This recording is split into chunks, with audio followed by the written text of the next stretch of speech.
Well, I'm gonna go check and, There you go. okay. Oh, sorry, I'm supposed to sit at an angle here so I get the full 6 feet from you. All right, I'm going to call to order this meeting of the Richfield HRA. It's March 16th at 7 p.m. Is there anyone who would like to speak for open forum? Seeing that the audience is empty, I think we'll move on to the next item. That's approval of the minutes of the regular HRA meeting of February 18th, 2020. So moved. Second. It's been moved and seconded. Any further discussion? All in favor, please say aye. Aye. All opposed? We've approved the minutes. Next, we'll move on to the consent calendar. Executive Director Stark. Thank you, Chair Supple. The consent calendar contains an item which is acted upon by the HRA in one motion. And once the consent calendar has been approved, that item and its recommended actions have also been approved. No further HRA action would be necessary. Tonight, we only have one item on consent, which is consideration of the adoption of a resolution approving a subordination agreement related to the Cedar Point 2 apartments. And that concludes tonight's consent agenda. Second. It's been moved and seconded to approve the consent calendar. Is there any discussion? All right, hearing none. All in favor, please say aye. Aye. All opposed? All right, we've approved the consent calendar item. Moving on to number 3, consideration of a resolution granting the executive director authority to extend the HRA contracts and agreements in the event of an emergency. Mr. Stark. Thank you, Chair Supple. At the January HRA meeting, the HRA authorized its executive director to administratively approve contracts and agreements with a monetary value of less than $50,000. Given the possibility of local government closures in the future for a variety of possible reasons, and I've listed a few here, federal government shutdown due to budget impasse, natural emergency, or what we're dealing with now, a health emergency. Staff is recommending that the HRA further authorize its executive director to extend the performance and expiration dates in all agreements and contracts, regardless of monetary value.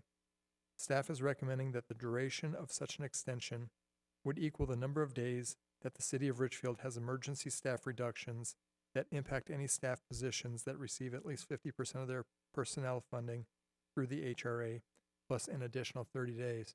And I'll just talk a little bit about the additional 30 days.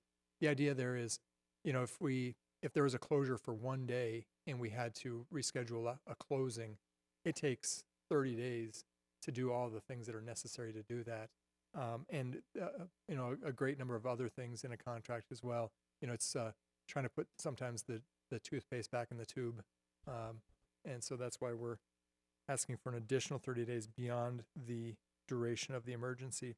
And I would say, this current health crisis certainly spurred us to do this, but this is something we've pondered in the past.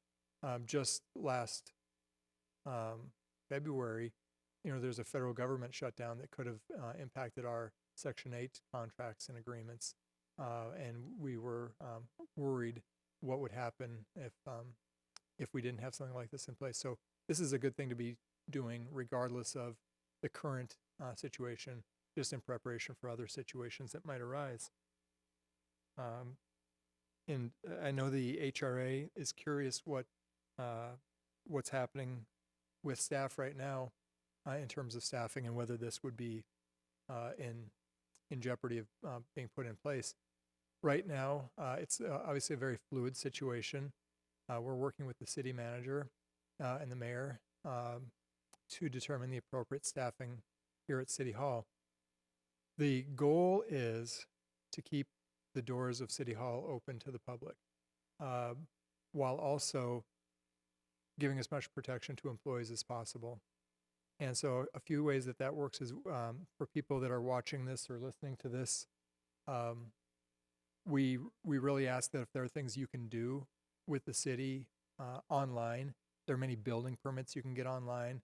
And so if you think you need to come to City Hall to do something, either call and ask some questions about whether there's an alternate way to do it rather than coming into the facility, or go onto the city's webpage and do a little bit of exploration to see if there are things you can do. The other thing, though, you know, we are we're a fairly large staff in this building, and to give ourselves the needed social spacing, we're trying to reduce the number of people that are here at any one time. And so employees are going to be probably working in the facility somewhere around halftime.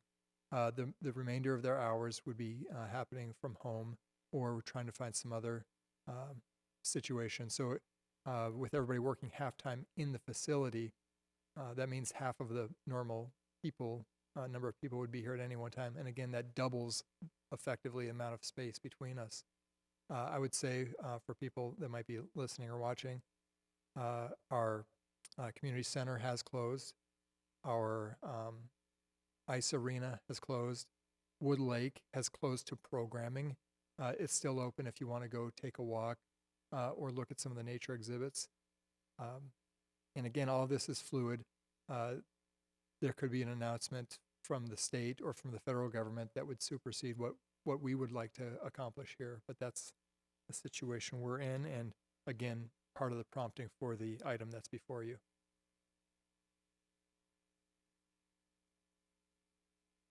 All right, is there a motion? Second. Okay, we have a motion to approve a resolution granting the executive director authority to extend HRA contracts and agreements in the event of an emergency. Are there any questions or discussion? I should just add for the record that there is, I distributed an updated version of the ordinance. It had an incorrect number. It was talking about the prior authorization for the executive director, and the correct number is, as I stated in the staff report, up to $50,000, and the prior resolution was inaccurate. All right, any further discussion? Yes. All right.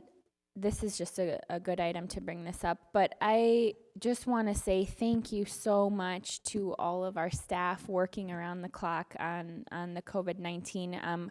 I know there's a lot of policies that staff are working on right now because this type of public health emergency is not included in so many things, and so we are, like cities across the country, are working on getting all of these things up to date, and leading our emergency preparedness plans, working with our neighboring cities, working with the school district, making sure that our employees are safe, that we are able to maintain as many services as possible and continue on in providing those services to our residents. So I thank the firefighters, the police, all of our staff working on the front lines, working on the planning, as well as the community-based organizations. I've been reaching out to different organizations that are serving vulnerable residents here in Richfield, like Loaves and Fishes, Veep,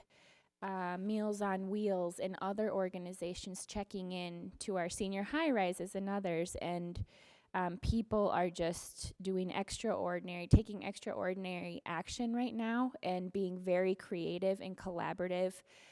We have all hands on deck, and I just want to take a moment to say thank you so much to everybody doing this work, because it takes nothing short of that to get through this.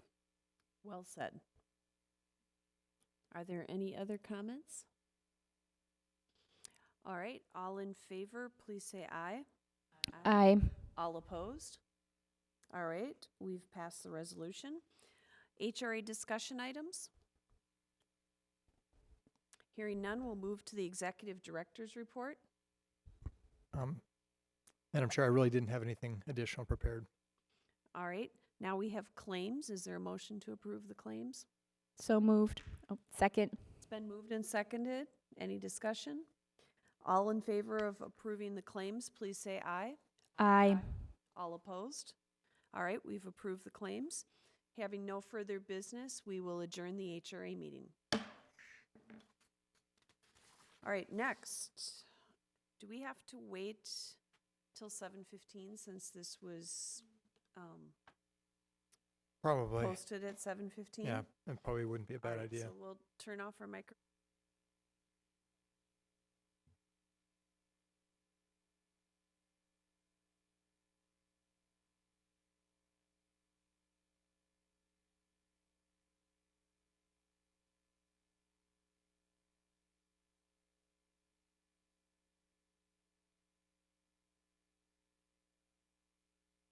You have freaky looking.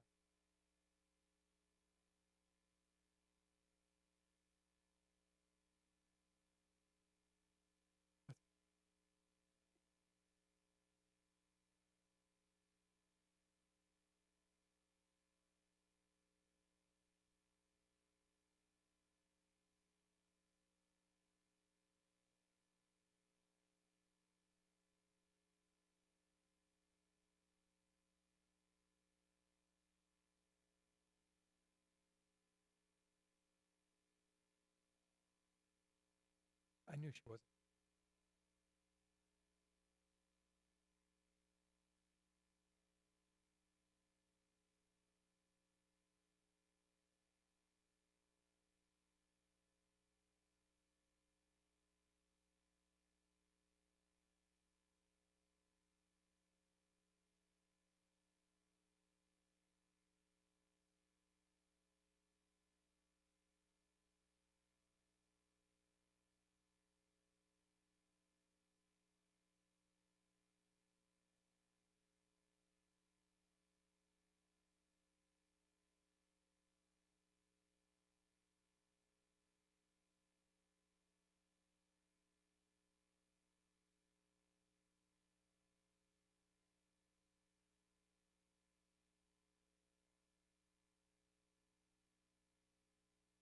You know,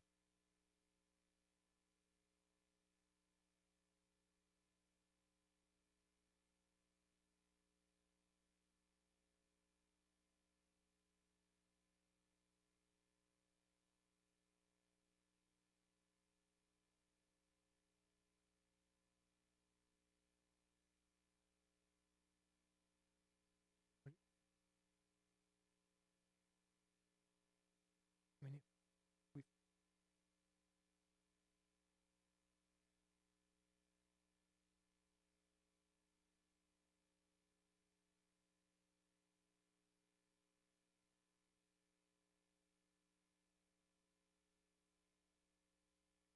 no, we. Yeah,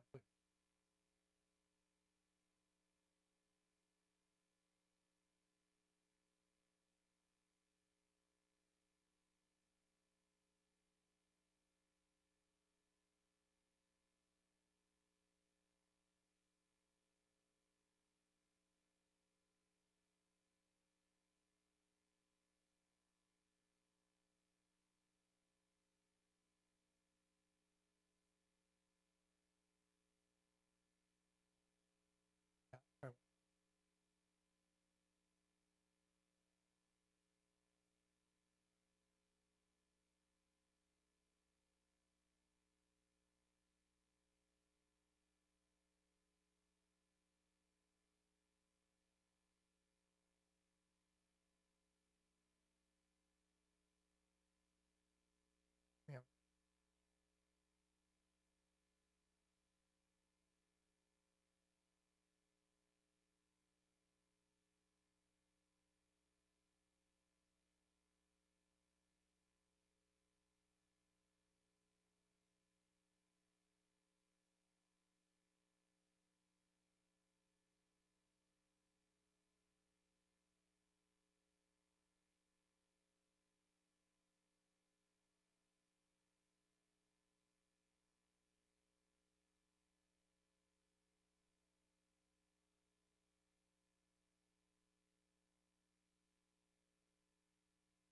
Recent- in her.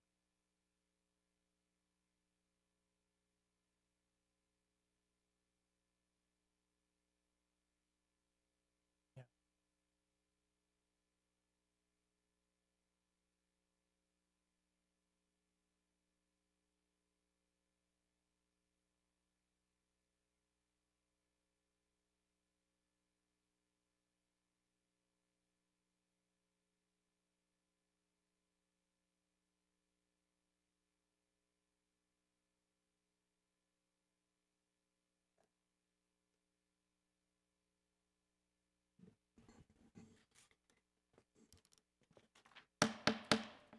It is 7:15 p.m. on March 16th, and we're calling to order the Economic and Development Authority of Richfield. First item is open forum, but since there's no one in the audience, I'm going to assume that no one wants to speak. So next we move on to approval of the minutes of the regular EDA authority or EDA meeting of January 21st, 2020. Second. Okay, it's been moved and seconded to approve the minutes. Any discussion? All in favor, please say aye. Aye. Aye. All opposed? We've approved the minutes. Next, we'll move on to the consent agenda. Executive Director Stark. Thank you, Chair Supple. The consent calendar contains several separate items which are acted upon by the EDA in one motion. Once the consent calendar has been approved, the individual items and recommended actions have also been approved, and no further EDA action on these items would be necessary. All items listed on the consent calendar are recommended for approval. We have 2 items tonight. First, consideration of an amendment to the guidelines for the Kids at Home program to allow an increase in allowable income up to 60% of the area median income. Item B, consideration of a resolution granting the Executive Director authority to extend Economic Development Authority contracts and agreements in the event of an emergency. And I would note that second item, there was a revised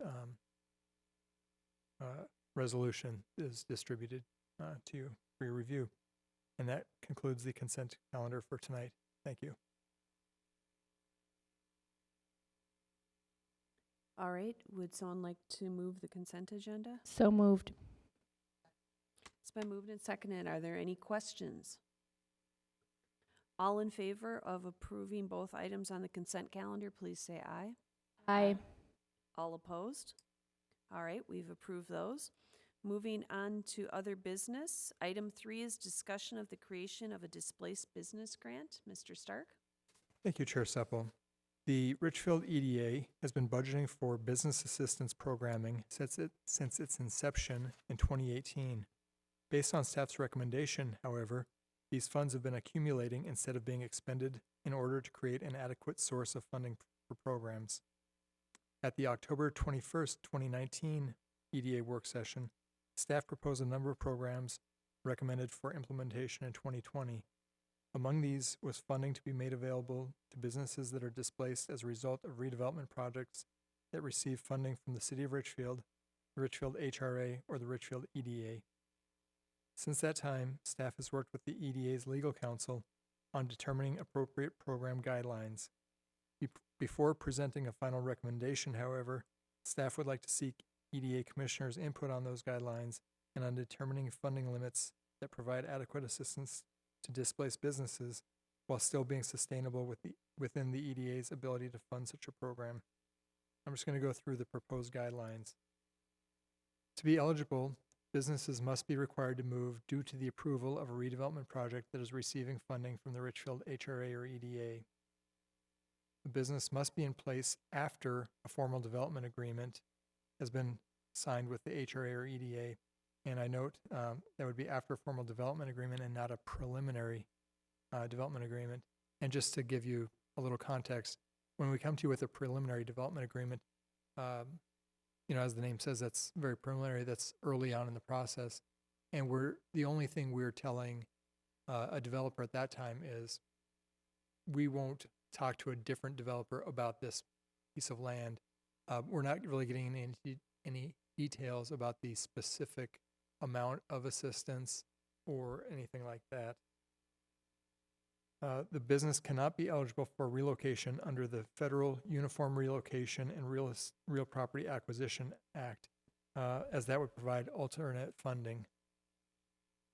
In order to receive full funding, businesses must have been in place for at least 1 year prior to signing of the development agreement. The business must relocate within Richfield's corporate boundary, and the business must be open for business within 6 months of displacement from the former location. The funding, and I've got some blanks in here that, the intention was for you to think about the numbers that made sense there. We have some numbers in our recommendation as well. An initial payment for 1 year of increased lease rate up to, and again blank, we're suggesting that that be $1,500. Additional reimbursement for actual moving costs, fixture installation, and/or signage costs of up to, again, we're recommending $1,000. Businesses in place for less than 1 year would essentially receive a prorated amount of the above, so it would be 8.33% per month, or 1/12 per month. The amounts of funding which have been left blank should be analyzed on both an individual basis and a cumulative basis. As an example, there is currently a development proposal for the two buildings comprising the address range of 6439 Lindale Avenue and 404 to 408 West 66th Street. This is better known as the strip mall that houses Lynn 65. If the EDA were to fund 15 displaced business grants with a total of $2,500 per business, that'd be a cost of $37,500. Doubling the business grant to $5,000 would result in a cost of $75,000 for the site. Currently, the EDA budget includes $95,000 annually for all business assistance programs. The EDA approved both a small business revolving loan program and an energy efficient business grant at its January 2020 meeting. The approved budgets for these programs was $61,250 and $21,000 respectively. Unless the budgets for those programs were amended, this would leave only $12,750 for available annual funding for the displaced business grant.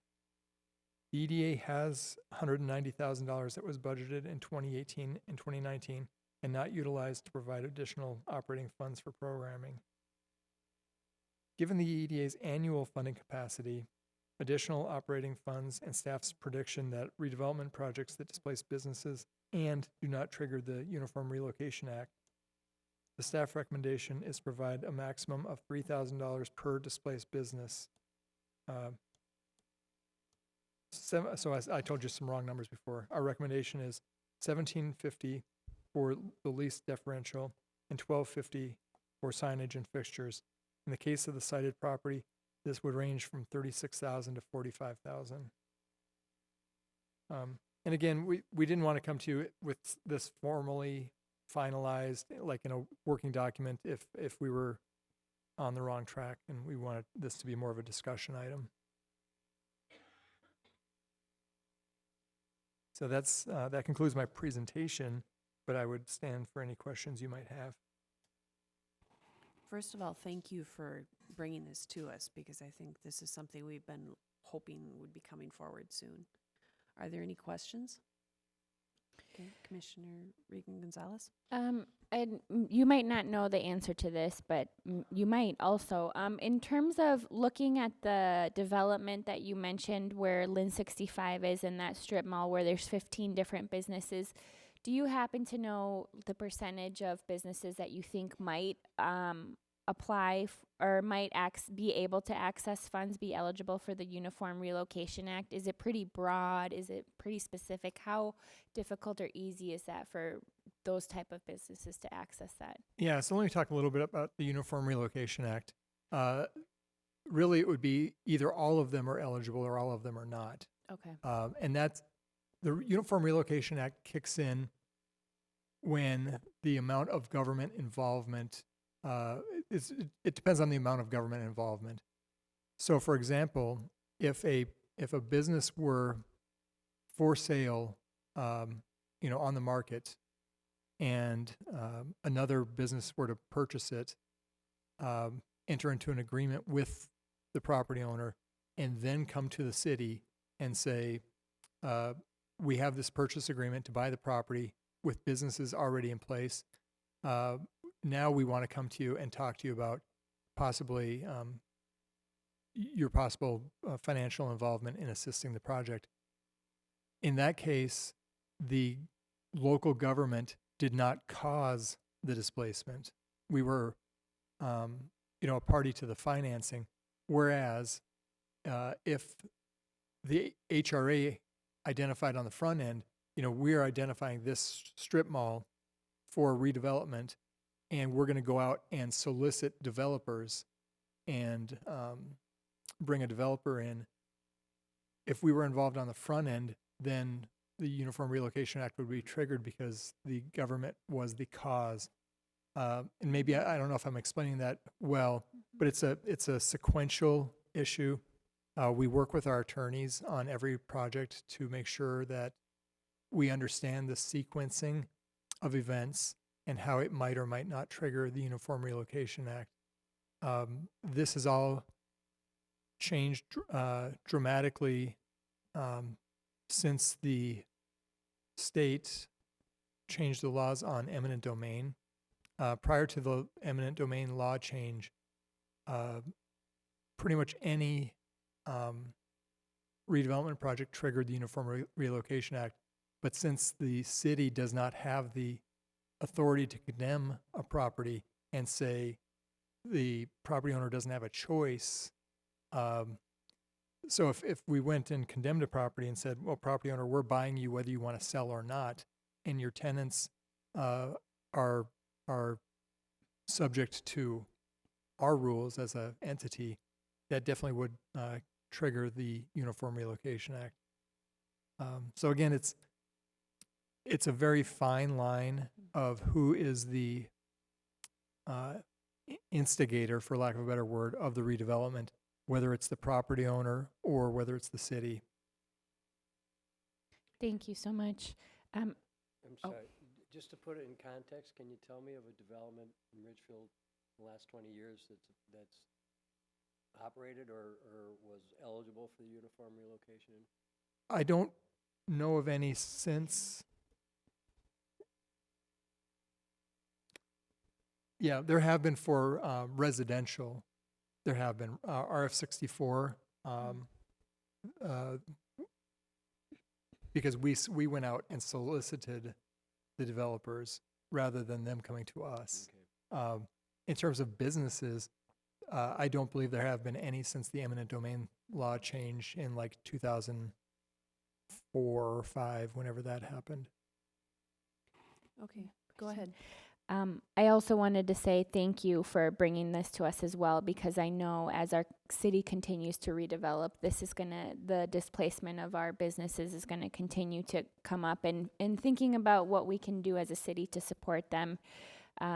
Those who are interested in relocating in Richfield would be excellent. I have spoken to some businesses that will potentially be relocated if that project continues to move forward. And a couple of the conversations, I'm wondering if there's a piece of technical assistance, whether it's with us or somebody else, because they have maybe very specific needs to accommodate their store, and then looking at what is available in Richfield, and then looking, and I know that this is a gamble to some extent, but then will they be placed in another area where there's a chance that, again, that in maybe a year or two or shortly after that will also be redeveloped? And I know that that is out of our hands, but those were some of the type of questions that they were interested in. So one question is there any possibility of somehow connecting them to resources to help them in that relocation process in Richfield? And then one last question, do you see a possibility of leveraging, looking for additional funding from other groups? Is there any type of funding to kind of supplement the funding that we would have at the city, to add to that relocation fund? Yeah, so thank you, Commissioner Regan-Gonzalez.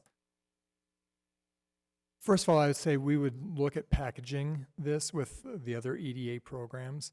We do now have the Small Business Revolving Loan Fund, and somebody could be eligible to receive both this and that loan fund, as well as the Energy Efficient Business grant. So if, depending on the type of business, if it were a restaurant, they would have coolers. The coolers would be eligible for the Energy Efficient grant, or changing out lighting to a more efficient lighting would be. We would also plan on wrapping this around the Open to Business program as a resource, and that's just a tremendous resource in what they bring to clients in terms of available nonprofit or other government funding that they could seek. We are also working with the developers themselves, that if you are acquiring a property with some tenants in it, in addition to whatever relocation assistance the EDA is able to provide, we're asking them to think very hard and report to the HRA how they are going to deal with tenants. And you know, we've heard at least a willingness from developers to make that part of the deal. Thank you. Now, is it my understanding you're not looking for a motion here, you simply want our opinions about this? Yes. I think it was wise that we set money aside in previous years so that we actually have money to work with here. And the recommendations seemed reasonable to me, given that we have some money put aside. Commissioner Sandal? I would concur. I think the numbers are fine. And as usual, staff does its part to make us all look good. I would agree with Commissioner Sandal and Supple as well. I'm really excited for this. So for the property we're talking about, I don't foresee those businesses being displaced anytime in the next few months. In discussions we've had with the developer. Normally, I would have told you we anticipate bringing this back to the April HRA meeting. In light of the current situation, it may be the May HRA meeting before we're bringing this back to you. But again, I don't think that's going to have a detrimental impact on any businesses. All right, thank you. Is there any further discussion, opinions, questions? I just Go have ahead. a question. What does, obviously you don't know your crystal ball's no better than ours, but how do you anticipate the lockdown and all the various things that cities and government is doing affecting projects that we're looking at developing? Well, I think that falls under a number of categories. One of the fears out there is whether building inspections on projects currently under construction, whether building inspections can keep up with the work, and we're working through that. We hope that we are able to. We might have to look at ways of prioritizing in that perhaps somebody coming in for a brand new permit is informed on the front end that they are a lower priority, and that the projects that have been in the pipeline or had open permits the longest would be the highest priority. In terms of projects getting underway, I don't have a good feel for how the social isolating and people working from home is going to impact the construction industry. That's it's a little different situation than an office environment, and so I just don't know. I do know that the Fed cutting the interest rate is going to make it more advantageous for people to borrow money for construction projects. Our plan is that things are going to continue on just as they have been. That's how we're operating. That's the presumption, but I don't know. Thank you. Right. Any other discussion or questions? All right, then we will move on to EDA discussion items. All right, hearing none, we'll go to the executive director's report. Yes, thank you, President Supple. I can report that our energy efficient loan program is now up and running. It's on our webpage. People can look at that. And we're trying to partner with some other organizations out there that also provide funding. So stay tuned to that.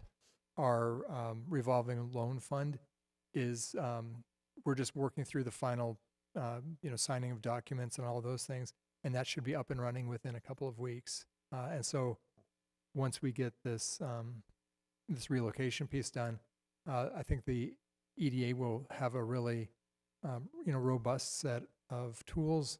And I think it's pretty impressive given that the organization is kind of in its infancy.